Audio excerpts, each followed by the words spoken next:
الرحمن الرحيم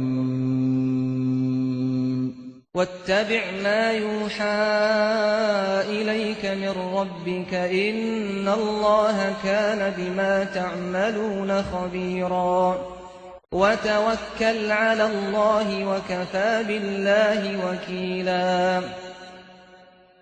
صدق الله العظيم. Wattabi' ma yuha ilaika min rabbika, dan turutlah akan apa yang diwahyukan kepadamu dari Tuhanmu. Innallaha kana bima ta'maluna khabira, serta janganlah menurut adat Islam jahiliyah, sesungguhnya Allah sentiasa mengetahui dengan mendalam akan apa yang kamu lakukan. Wa tawakkal 'ala Allah wa kafa billahi wakila, dan berserahlah kepada Allah serta janganlah menumpukan harapanmu kepada yang lain dari Allah, kerana cukuplah Allah menjadi pemelihara dan pentadbir urusanmu. Ayat sebelum ni menyatakan kepada kita supaya kita mengikuti suatu sistem yang betul dalam masyarakat, iaitu Allah memerintah kepada kita menerusi Nabi-Nya sallallahu alaihi wasallam, ittaqillah ya ayyuhan nabiyyu ittaqillah, wahai Nabi bertakwalah kepada Allah. Wala tuti'il kafirin wal munafiqin, tak cukup dengan bertakwa kepada Allah dengan pesan itu, tak cukup, perlu ditegaskan lagi, diperkemaskan lagi dengan jangan taat, jangan patuh kehendak orang-orang kafir dan orang munafik. Tak cukup lagi dua ini, ittaqillah satu, jangan patuh kehendak orang-orang kafir dan orang munafik, belum cukup, ditegaskan lagi dengan firman-Nya, wattabi' ma yuha ilaika min rabbika, turutlah akan apa yang diwahyukan kepadamu dari Tuhanmu, serta jangan mengikut adat Islam jahiliyah. Perintah pada perkara yang ketiga ini, ikut. Al-ittiba'u, ikut. Ikut maknanya kita jangan buat rekaan sendiri. Ikut dalam bahasa Arabnya ayyasirar rajulu wa anta tasiru wara'ah, satu orang berjalan, kita ikut di belakangnya. Itu maknanya ittiba'.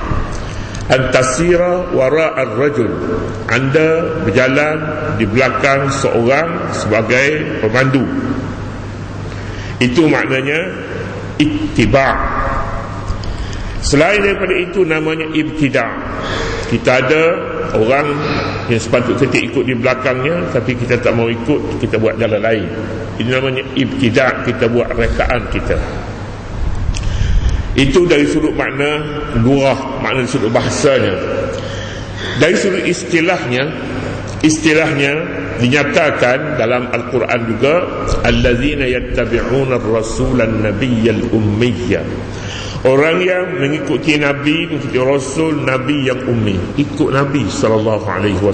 Itu maknanya ittiba' yang disuruh di sini. Ikut Nabi. Bila kita ikut Nabi ni, ikut Nabi tiga perkara yang mesti ikut Nabi. Dan ikut tiga perkara ni seolah semua sekali lah. Pertama sekali dalam sunan qauliyah, sunnah yang disebut oleh Nabi. Nabi bersabda, Nabi berkata, Nabi ini qauli maknanya ucapan, sabda Nabi, semua sekali yang diucap oleh Nabi. Kadang-kadangnya Nabi tidak ucap apa-apa, tapi perbuatan Nabi juga mesti diikutinya. Perbuatan Nabi, misalnya ibadat haji Nabi tidak cakap satu demi satu, tak ada. Malah haji tidaklah banyak sangat sebenarnya hadis Nabi, tapi Nabi kata khudhu anni manasikakum, ambil daripada aku haji kamu. Tengok Nabi buat, tengok perbuatan Nabi, ikut. Mana-mana yang tak sempat nak tengok itu, kira jadilah, kira jadi. If'al wala haraj, buat tak apa, buatlah tak apa. Nak dahulukan sa'i daripada tawaf, nak buat ini perkara-perkara yang berlaku, tapi Nabi kata tak apa. Nak tahallul sebelum daripada sa'i, sebelum daripada tawaf wada', misalnya lah, Nabi kata if'al wala haraj, tak apa. Jadi ini perkara-perkara yang berkaitan dengan kemudahan di dalam syariat Islam. Oleh kerana itu haji sekali saja dalam seumur hidup. Kalau kira-kira kesalahan kita, kesalahan pada mengerjakan haji itu banyak perkara. Pertama kerana kita jahil, kita setakat sekali pertama pergi, banyaklah tak kena di sana sini. Kalau nak pergi pula nak ganti tiap-tiap tahun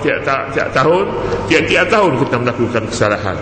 Tapi dalam ibadah haji dimurahkan, dimudahkan. Sebab untuk melihat Nabi SAW, maka kita sudah ketinggalan di belakang. Dan orang yang mengerjakan haji pada zaman Nabi, pada tahun Nabi SAW mengerjakan haji wada pun puluh-puluh ribu manusia. Bagaimana untuk kita memerhatikan gerak geri Nabi apabila mengerjakan haji?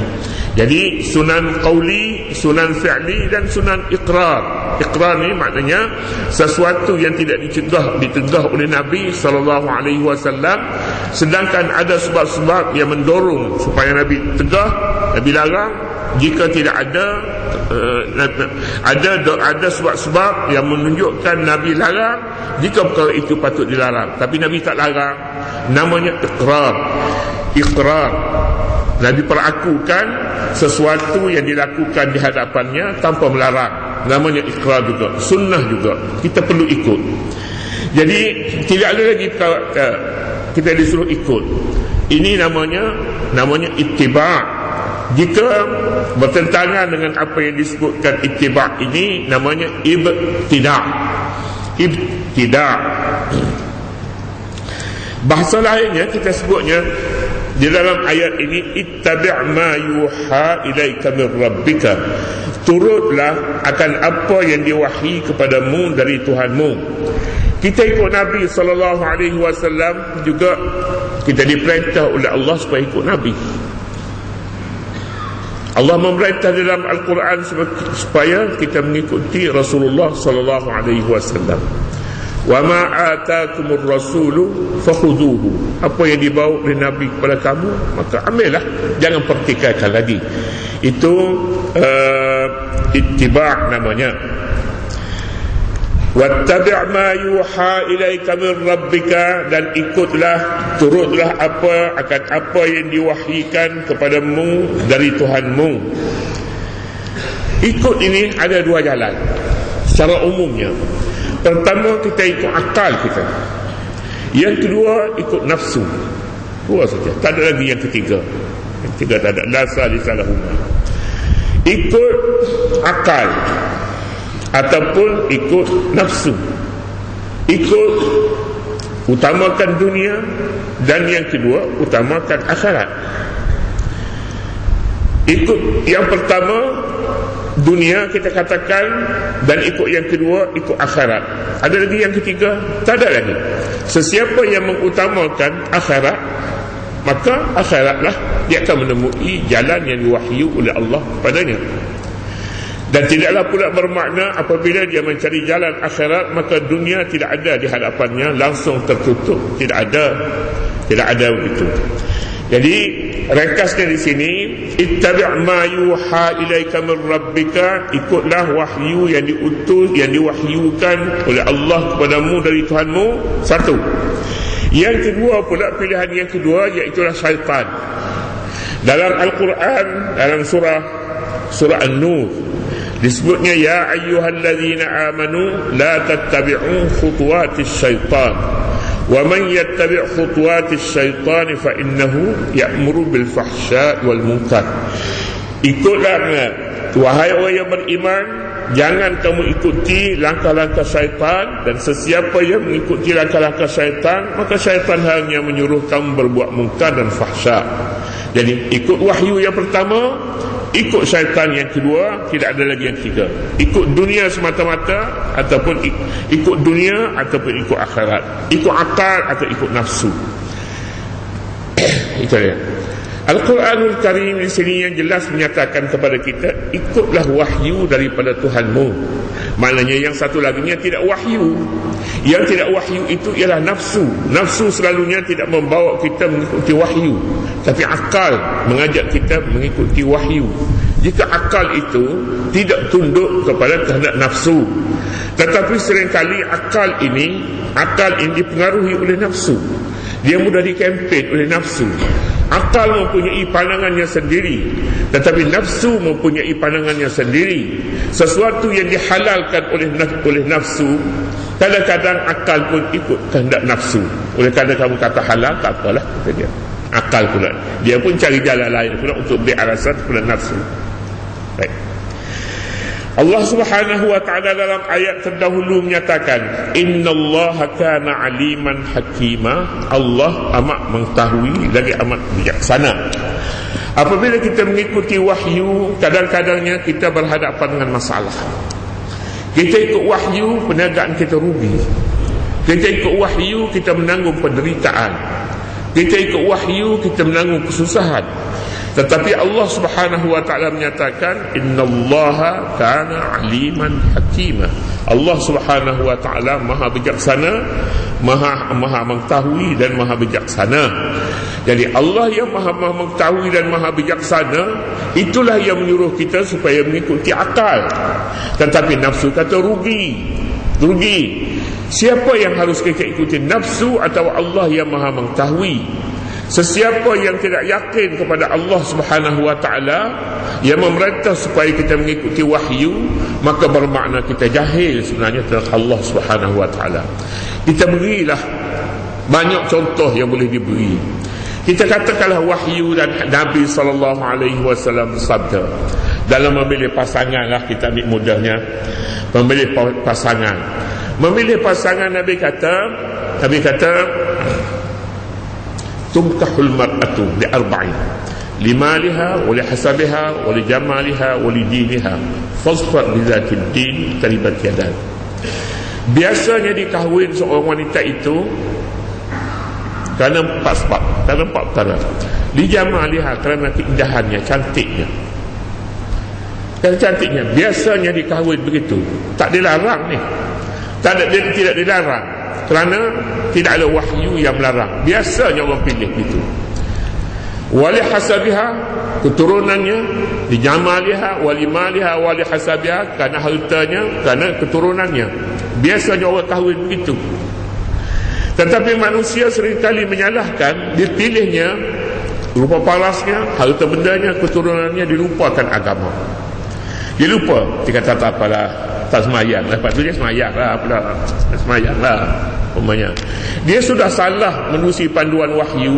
Wahyu tidak menolak pilihan berasaskan nafsunya, tapi jangan membelakangi wahyu. Wahyu menyatakan fasfar bidzatid din, pilihlah yang beragama.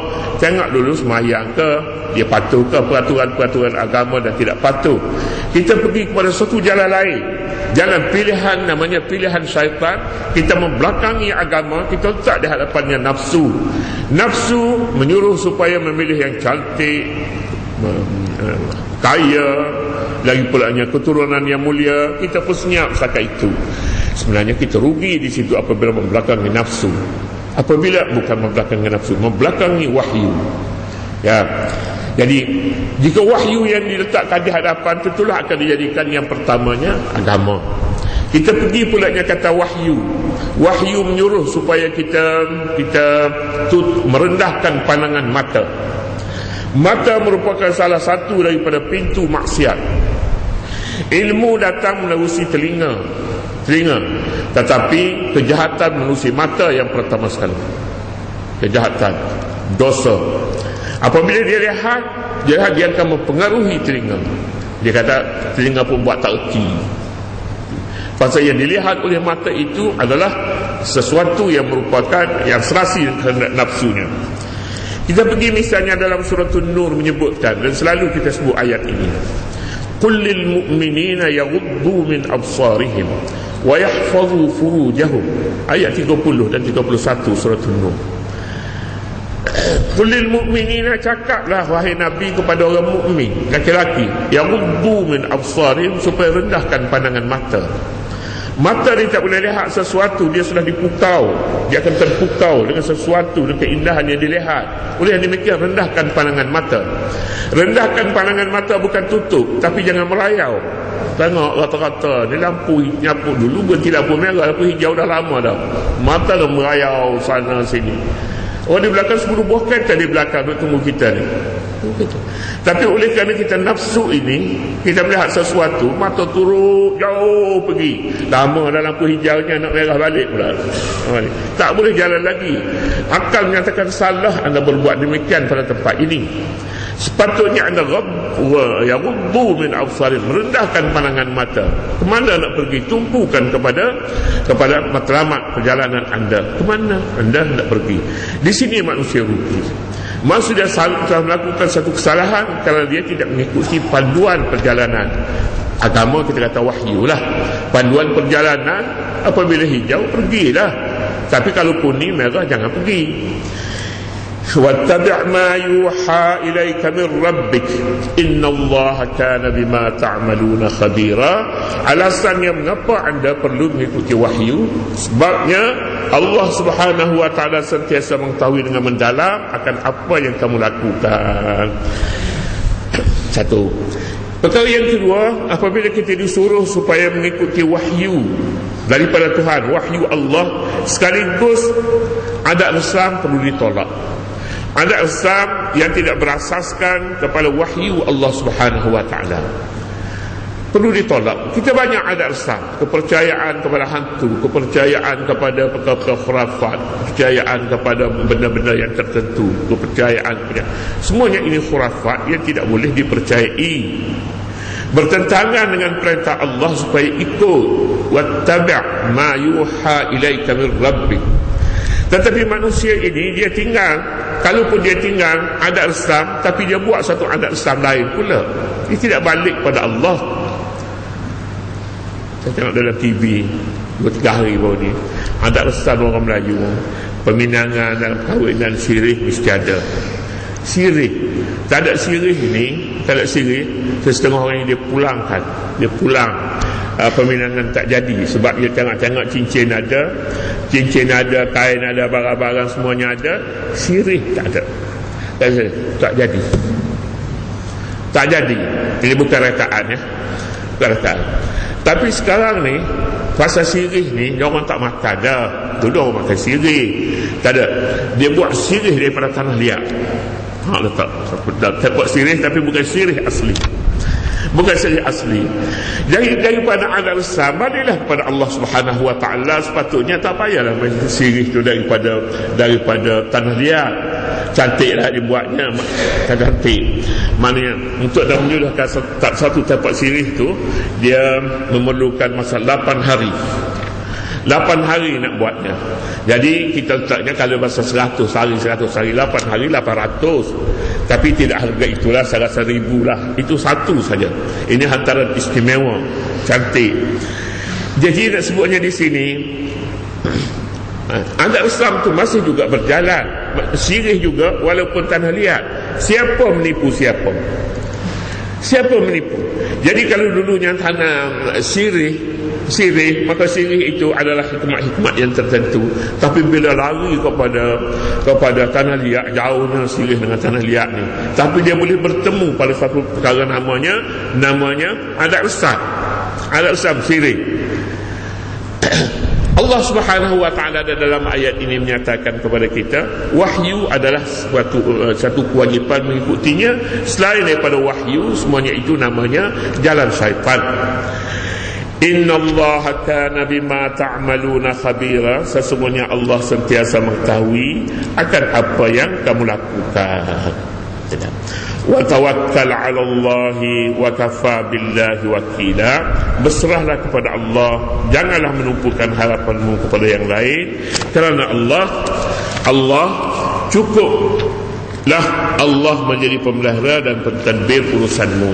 Ini juga perkara yang berkaitan dengan akidah. Apabila kita berserah pada Allah Subhanahu wa taala, kita tidak akan melihat lagi kepada untung rugi kita di dunia ini.